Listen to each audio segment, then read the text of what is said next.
Muito bem, estamos de volta com o nosso Gazeta Entrevista desta noite para o terceiro bloco do programa. Vou bater um papo com o secretário de Educação do Estado, Daniel Zen. O governador Tião Viana e o próprio secretário assinaram uma ordem de serviço de construção de 20 escolas para as comunidades indígenas do Estado. O ato aconteceu na última quarta-feira, dia 31 de agosto, lá na Secretaria de Educação, e contou com a presença de lideranças indígenas do Estado. O que representa a construção de escolas nas comunidades indígenas? O Acre já realiza esse trabalho há algum tempo, mas qual é o grande desafio de se fazer escola para educação regular, sem destruir as tradições e a cultura de um povo? Vamos falar também sobre os nomes para a Prefeitura de Rio Branco, já que Daniel Zen é um dos nomes cotados. Daniel, muito boa noite. Tudo bom, Alan? Tudo bem? Boa noite. Satisfação tê-lo aqui, rapaz. A satisfação é minha, estou dizer sempre que aqui no seu programa. Você está sempre acompanhando também os pronunciamentos de Camila Vallejo, a musa estudantil chilena, rapaz? Com certeza, eu acho que eles têm feito bastante barulho, algum excesso, né, algum exagero nas manifestações, a gente viu cenas de violência explícita, né, mas há que se entender as demandas dos estudantes daquele país, e ela está no nosso país, né, para dialogar com as lideranças estudantis nacionais. Mas acho que também tem que ter um pouco de bom senso, né, e ponderação por parte dos estudantes. Acho que foi-se o tempo das manifestações agressivas, até porque o Chile não é mais o Chile de Pinochet, né? E o Chile, é um Chile democrático. Na América do Sul tem o melhor índice de educação de todos os países da América do Sul. É um país que realizou uma revolução na educação básica, e até a gente compreende que as reivindicações são relativas à educação superior, né? Onde acho que o país ainda precisa melhorar, assim como o nosso, assim como o Brasil. Mas o Chile tem se posicionado realmente em posições superiores ao desempenho do nosso país. Acho que a gente está num caminho muito interessante, que diz respeito às avaliações internacionais da educação básica. Ainda não são resultados tão animadores do ponto de vista do resultado absoluto, mas o percentual de crescimento do Brasil, em avaliações como a do PISA, por exemplo, que é elaborada pela OCDE, o percentual de crescimento do Brasil é um dos maiores, é o que apresenta maior percentual de crescimento nos últimos anos. Agora, claro, tem uma grande jornada pela frente, nosso ministro Haddad, nossa presidente Dilma tem feito um esforço gigantesco nesse sentido, de que a gente melhore cada vez mais. Antes da gente falar, obviamente, disso que eu falei no preâmbulo sobre as escolas indígenas, tenho visto você aparecendo muito em eventos com o governador Tião Viana, não só no lançamento aí, do convênio para a construção das escolas da ordem de serviço, para a construção das 20 novas escolas indígenas. Vimos também você participando do lançamento da campanha de combate à dengue, o que está deixando transparecer assim que, além de ser o preferido do prefeito Angelim, você também seria o preferido do governador Tião Viana. Aliás, quando eu falei dos números dos atuais pretensos candidatos do PT aqui, um patina com 2%, outro tem 2,5%, enfim. E o Daniel começa a surgir como um nome forte aí nesse processo, como semelhante ao que foi feito com o ex-governador Binho Marcos, um homem da educação, também jovem, com novas ideias. Será Daniel Zen o candidato do PT à Prefeitura de Rio Branco? Olha, Alan, acho que tudo que eu posso afirmar nesse momento a respeito desse assunto é que eu fico muito contente de ter o nome lembrado. E fico feliz de ver a forma como o PT e os demais partidos da Frente Popular estão conduzindo essa discussão. O cavanhaque é o mesmo do ex-governador Binho, né? É verdade. O processo tem sido semelhante. É verdade. O que me consola é que eu uso cavanhaque antes mesmo de conhecer o ex-governador Binho. Então...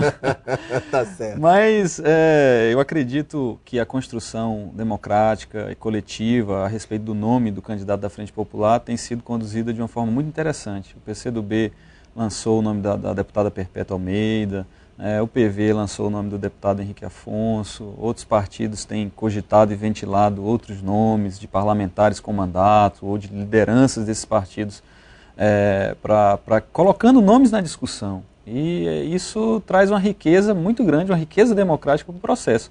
Eu fiquei muito satisfeito, não é algo com o qual eu me envaideça, mas fico satisfeito porque, de certa forma, é um reconhecimento do trabalho que vem sendo realizado ao longo dos últimos anos, como como membro da equipe do ex-governador Binho e agora do governador Tião Viana, mas acredito que o PT tem grandes nomes, né, deputado Ciba Machado, deputado Ney Amorim, o próprio Leonardo de Brito, presidente do Diretório Regional do Partido, então o Marcos Alexandre, tem nomes, bons nomes, com grande potencial, com grande possibilidade de se apresentarem nesse cenário da discussão. Agora, claro, uma discussão, e eu tenho acompanhado diversas reuniões que têm acontecido, no sentido de que essa discussão tenha não só o referendo das nossas grandes lideranças, mas, sobretudo, sejam nomes discutidos a partir da militância, da base, dos filiados dos partidos, e após isso, do ponto de vista interno do PT, do Partido dos Trabalhadores, uma discussão mais ampla com os demais partidos da Frente Popular, não só com o PCdoB, com o PSB, com o próprio PT, mas todos os partidos, partidos grandes, partidos menores, né, que eu acho que a riqueza do processo da FPA é essa riqueza democrática que aponta para várias possibilidades. E a partir do consenso, acho que quando há uma discussão, por mais ampla e por maior que seja a quantidade de nomes colocados no tabuleiro nesse momento, maior ainda é a possibilidade de se chegar a um candidato que venha a lograr sucesso nas eleições de 2012. Só pergunto, quantos anos você está hoje, Daniel? 31, Alan. 31 anos. Bem mais jovem, inclusive. Não tão bem mais jovem do que eu tenho 34, mas bem mais jovem do que os outros, né? Cibá, do que Ney Amorim. Ney tem 33, se eu não me engano. Salvo engano, 33. Ele é o mais jovem desses daí. Ele e o Léo Brito. Mas você aceitaria o desafio, Daniel? Olha, Alan, se for uma decisão tomada a partir do consenso, a partir do respaldo da militância do PT, com a aquiescência dos partidos, da Frente Popular, eu acredito que sim. Assim como o prefeito Angelim coloca, eu não gosto muito do termo quando as pessoas dizem que são soldados dos partidos, até porque a lógica democrática de partido nada se assemelha à lógica da hierarquia militar. E muito embora eu admire com profundo respeito, com profunda admiração, os valores da hierarquia das corporações militares, mas no partido a lógica é diferente, justamente há que se ter também a aceitação dos pretensos candidatos, né, e há também que ter a aceitação de todos os pares. Então, a partir dessa construção, sim, eu acredito que eu aceitaria esse desafio. Para finalizar essa história de eleição municipal, qual o melhor mecanismo para se aferir o melhor candidato? O convencimento através dessas reuniões, de ouvir as bases, de ouvir os militantes, ouvir os representantes importantes do partido, aqueles que também estão ouvindo a voz das ruas, ou justamente as pesquisas de opinião? Você acha que quais são os instrumentos mais importantes para se aferir qual será o melhor nome do PT a disputar as eleições? Olha, eu acho que todos os mecanismos colocados à disposição de uma tomada de decisão mais consistente são importantes. As pesquisas são importantes para se verificar a popularidade, a aceitação popular, o poder soberano da democracia reside no povo, o poder emana do povo, está na nossa Constituição, e quando você mede ou procura ferir de uma certa forma a credibilidade de um determinado nome, a aceitação popular de um determinado nome com pesquisa, isso é válido. E claro, é válido esse debate do ponto de vista das forças partidárias, das forças políticas. Eu acho que os partidos políticos e a política como um todo, nos últimos anos, têm sofrido duros golpes. Há um descrédito da população, há um preconceito, há uma ideia, muitas vezes controvertida ou deturpada a respeito da política, mas é a política realmente aquela dimensão da sociedade, da vida humana, da vida em sociedade, que opera as grandes transformações sociais. É o poder da política, é o poder da decisão política que faz com que aconteçam os grandes programas e projetos de gestão, seja numa prefeitura, seja num governo estadual, seja no governo federal. Então, apesar de nós termos vivenciado nos últimos anos episódios, e muitos constantemente, relacionados a desvios de conduta, a casos de corrupção, mas a política ela nunca pode ser desacreditada. Eu acredito muito na política e eu acredito que é através da política que pode se operar as grandes transformações sociais visando a melhoria da qualidade de vida, das condições de trabalho, do exercício da cidadania, do exercício dos direitos, da cidadania plena dos cidadãos, seja do município, do estado ou do nosso país. Construção das escolas indígenas, Daniel.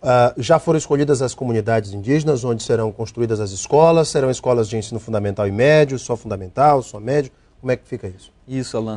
Na verdade, são 20 escolas, 13 escolas novas e 7 reformas e ampliações em 5 municípios, diversas comunidades diferentes, diversas aldeias diferentes. Tivemos a assinatura da ordem de serviço dessas escolas. Hoje são 102 escolas indígenas em todo o estado, nas diferentes terras indígenas e aldeias. É um grande desafio você operar obras nessas aldeias, muitas nesse período da estiagem, do verão amazônico, justamente aquele período mais propício para realizar as obras, principalmente obras de rodovias, ramais, estradas, construções, mas é justamente nas aldeias onde o acesso é fluvial, pelos rios, Aí, se por um lado você tem a facilidade do início da obra, por outro você tem a dificuldade de transporte do material de construção. Então a gente tem a solenidade, na verdade foi uma solenidade muito simples e singela, contou com a presença dos empreiteiros, das lideranças dessas comunidades indígenas. Foi no sentido também de pactuar com as organizações indígenas que contribuem com o Estado, com a Secretaria de Obras Públicas, com a Secretaria de Educação, na fiscalização dessas obras. Foi um compromisso também celebrado com os empreiteiros, para que a gente tivesse o compromisso com a qualidade, o bom emprego dos materiais, para a gente ter obras duradouras. A gente sabe que obras na floresta sofrem as intempéries do tempo, do nosso clima amazônico, da umidade. A previsão é de ficarem prontas até quando? A previsão é de 90 dias para conclusão, ainda esse ano? Ou seja, ainda esse ano, no ano letivo de 2012 já iniciam, prioritariamente ensino fundamental, mas em algumas aldeias nós já temos o ensino médio, né, também nessas aldeias. Recentemente, vários professores indígenas se formaram, né, através do Profi. Era isso que eu ia te perguntar. O ideal é justamente a formação dos professores das próprias comunidades para que não haja uma retirada de professores das escolas regulares. A educação indígena ela tem essa peculiaridade em virtude das diferenças étnico-linguísticas. Então, algumas etnias, como os Kaxinawás, por exemplo, já têm um bom desenvolvimento de materiais bilíngues. Então, o aluno é alfabetizado tanto no português quanto na língua materna, né, na língua da etnia. Então, há a produção de material bilíngue, há o estudo focado também para a realidade, na questão da segurança alimentar, na questão do cultivo da terra.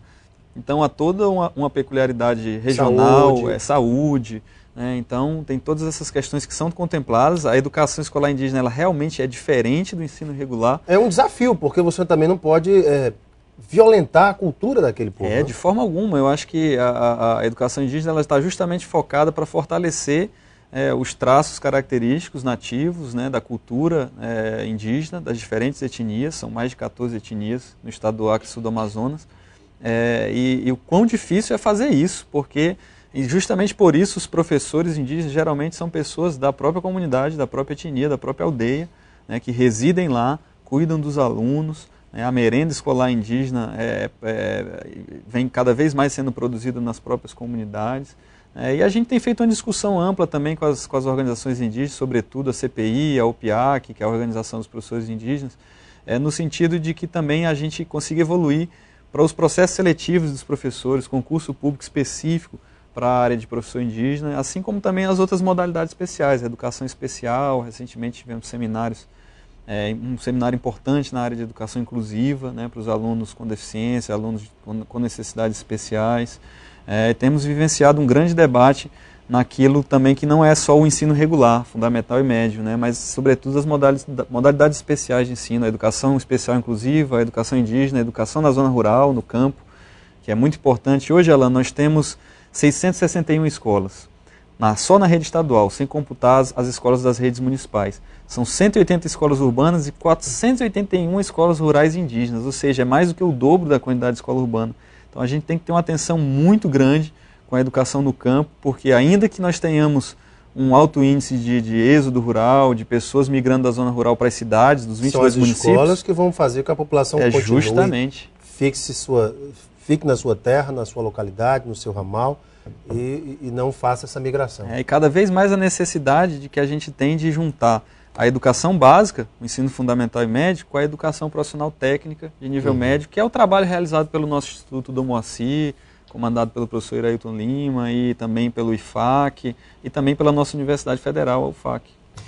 Gente, infelizmente nosso tempo está estourado. Eu tive aqui o prazer de bater um papo com o secretário de Educação do Estado, o jovem Daniel Zen. Daniel, obrigado pela tua vinda, viu? Eu que agradeço. Um prazer bater um papo contigo, viu? O prazer foi nosso. Sempre uma satisfação muito grande para mim. Para vocês de casa, muito obrigado pela sua audiência e seu carinho. Um beijo imenso a todos. Fiquem com Deus no coração. Tenham um ótimo final de semana com muita paz e alegria no coração. Tchau.